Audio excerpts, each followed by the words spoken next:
Grazie Federico, e grazie anche per l'invito al dibattito. Concordo, insomma, sullo scenario che hai descritto, la prospettiva è quella, i problemi strutturali sono quelli, con un'enfasi mia particolare in più, se vogliamo, sulla questione demografica e sulla contrazione demografica, dove, come dire, la componente anche dell'espatrio, ecco, dei giovani è centrale e sta mettendo in evidenza un vulnus mostruoso, insomma, non solo della nostra regione, un po' del paese, ma la nostra regione da questo punto di vista sta peggio di altre regioni e per cui, insomma, se 1000 giovani all'anno più o meno se ne vanno via, è chiaro che non è solo un problema, non è solo un problema strettamente economico, ecco, di mh, salario più o meno alto, insomma, ecco, è un problema di sistema, ecco, un problema di venir meno in qualche modo di una attenzione, un'adesione a un territorio, anche a una prospettiva di questo territorio. Quindi va bene lo scenario, guardiamolo anche dal punto di vista della crisi del modello. Ecco, crisi del modello regione, del modello istituzioni regionali, del modello economia regionale. Ecco, quella è una attenzione che dovremmo introdurre nella politica perché la politica frammenta sempre di più, spezzetta per non fare i conti con i problemi di sistema. Invece, questo è un problema di sistema. Quando 2 anni fa siamo stati i primi a scrivere un articolo contro la reintroduzione delle province, appena la regione, la giunta aveva annunciato questa intenzione, era, era ancora febbraio del 24, siamo usciti sul giornale pesantemente dicendo appunto questa è una restaurazione che non va fatta perché il punto principale è questo, nel momento in cui restauri, diciamo, ti sottrai al tuo dovere principale, che è quello di fare i conti con gli scenari che hai davanti. Quello è il primo problema, no? Quello è il tradimento primo della classe politica. La classe politica si sottrae al problema principale e si nasconde dietro altre cose. Ecco. E quindi da cui viene fuori anche questa appunto restaurazione delle 4 province. Allora, le 4 province sono una restaurazione obiettiva, perché si restaura un istituto che è quello della provincia che viene dall'Ottocento, in Italia introdotto dalla legge Rattazzi nel 1859, ne fa un luogo di concentrazione degli interessi dello Stato nel territorio sostanzialmente, quindi qualcosa che non ha niente a che fare con la tradizione e l'ordinamento regionali. È una roba che afferisce all'ordinamento statale, tant'è vero che la provincia come nome sta in una legge statale, sta in un ordinamento statale e come tale non è neanche elettiva, quindi se si fanno le province, se si introducono le province non dovrebbero essere neppure elettive. E se si introducono province elettive, invece queste province sono anticostituzionali. Insomma, questo è un primo problema. Quindi l'istituto è vecchio, l'istituto è inadatto alla struttura di questo territorio, del territorio friulano in particolare. Il Friuli è strutturato per piccole città, piccoli centri, ecco, ed è lì la sua armatura, ecco, quella che la tiene in piedi. E quindi le 4 province centrate su 4 città sono un'idea, come dire, appunto superata. No? Quindi l'istituto non va bene dal punto di vista storico e antistorico, l'idea di provincia, diciamo per come è portata, non va bene perché non è adatta a questo territorio.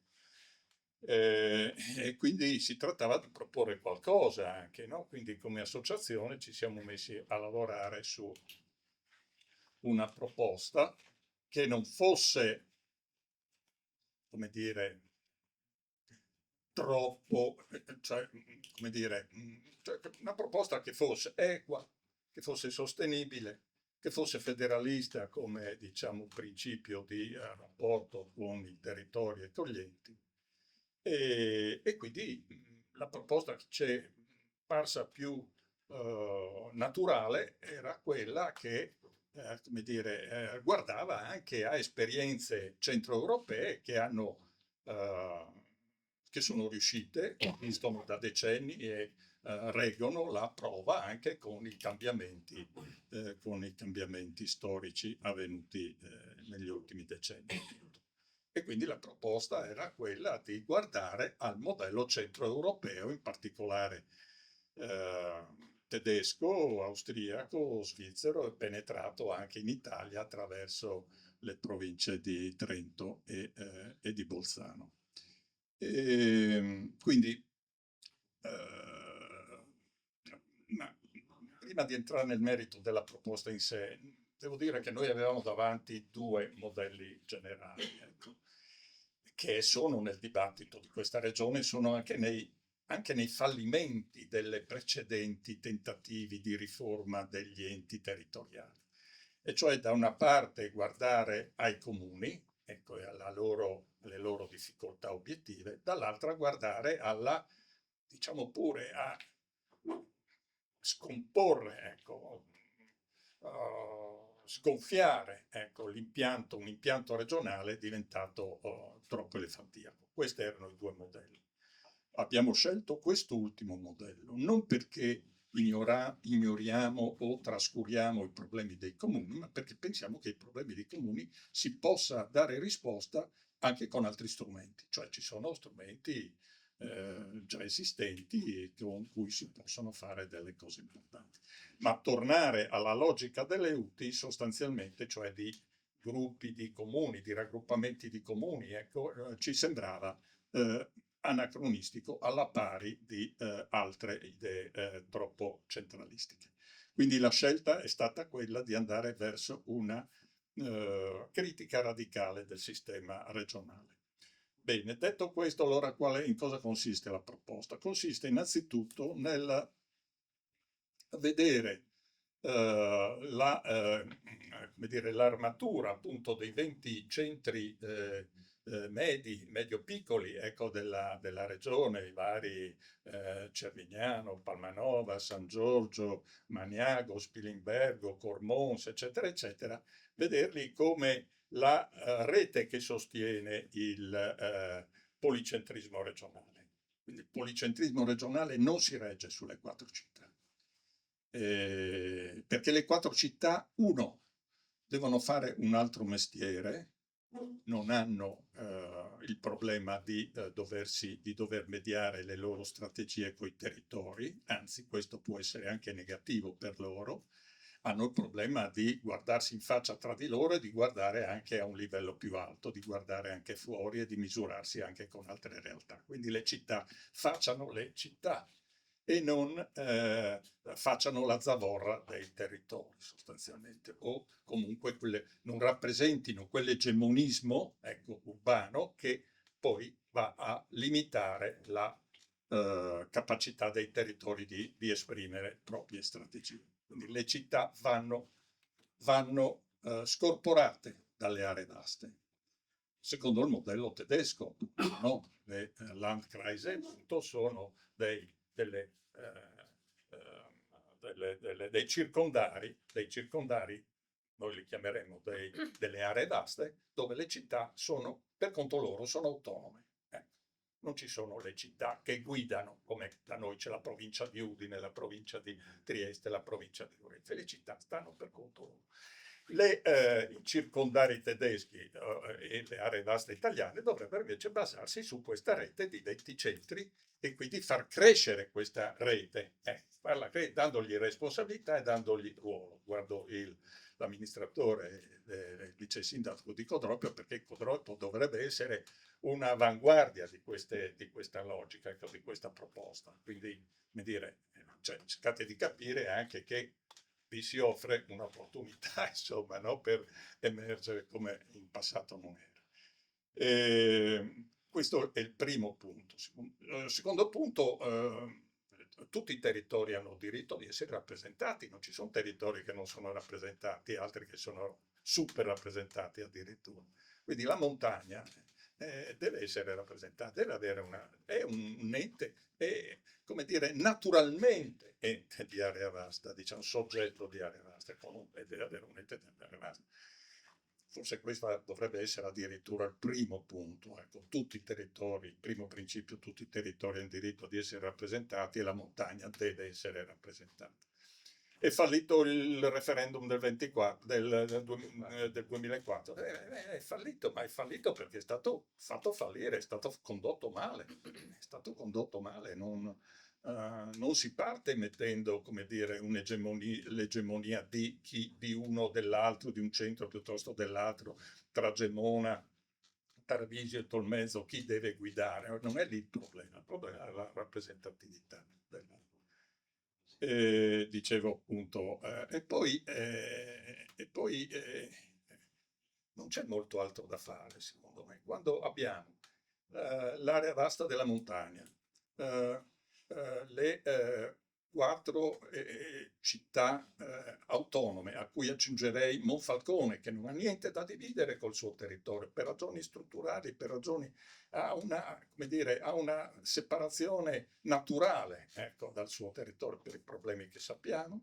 Quindi aggiungerei Monfalcone alle quattro città autonome e direi che le altre realtà abbiano una loro precisa identità, che si chiamino Friuli Centrale, che si chiamino Friuli Orientale Bisontino, dico io, per tutta una serie di ragioni che non sto adesso a raccontare, il Friuli Occidentale, la montagna friulana.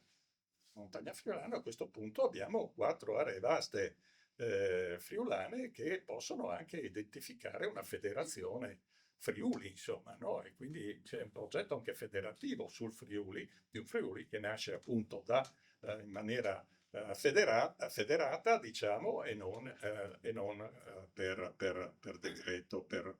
decreto dall'alto, ecco, con il rischio poi di fallire, come abbiamo provato in passato. Quindi la nostra proposta si articola, e chiudo, in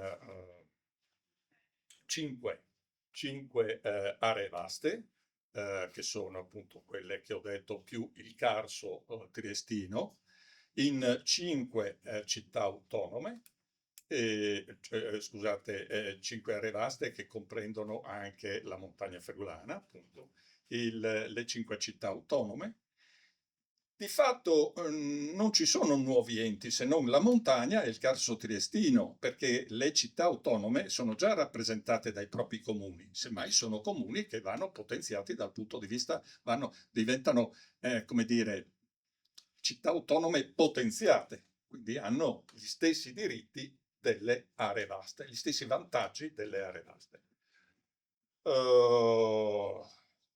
Cosa dire infine? Che area vasta, il concetto di area vasta appartiene a un ordinamento regionalista. Provincia appartiene a un ordinamento statale. Ora, se qui andiamo, e domani si comincia il dibattito su questa cosa, tra l'altro dovrei essere anch'io in audizione domani, no? E dirò queste cose.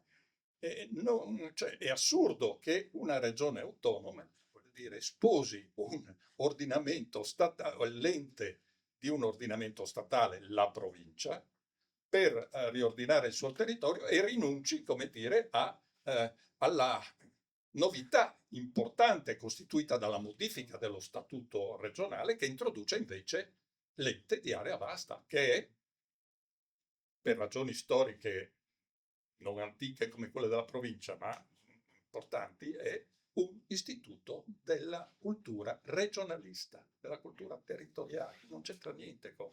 Quindi gli enti di area vasta li facciamo con la modifica dello statuto, con la legge costituzionale, la provincia li facciamo con la legge dello Stato e quindi qualcuno anche alzerà la mano a un certo punto e potrà dire ma attenzione che quelli non sono elettivi, qualcuno che venisse leso da questa elettività potrebbe anche dire no, no, quelli non sono elettivi, qui si ricade sotto l'ordinamento statale e si ricade sotto la legge del Rio.